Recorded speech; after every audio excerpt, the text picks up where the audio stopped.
HR department, Newcastle, and I'm going to talk to you about dismissing employees who have got under 2 years service. Now, employers will want to be able to dismiss people sometimes quite quickly, and if somebody is under 2 years, then it can be a relatively quick process, but it doesn't come without risk because you're not going to be following a full process.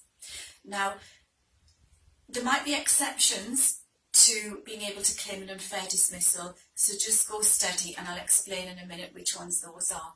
So my top tips if you are going to take this process forward is when you're looking at the 2 years, you need to take into account the notice period. So if you're getting towards the end of the 2 years, make sure, say for example, if they've got a month's notice, it's not taking them over 2 years because you could end up with an unfair dismissal.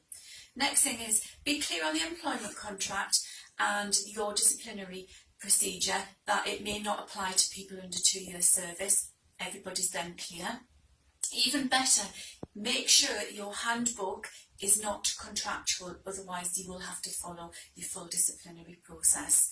Watch out for grounds, as I said before, where it could be an automatic unfair dismissal, and there you're looking at things such as discrimination, so don't go dismissing somebody who's pregnant if there's a link between the pregnancy and the reason for dismissal. If somebody's raised health and safety concerns, if they've whistleblown, they're all reasons where you could have an unfair dismissal.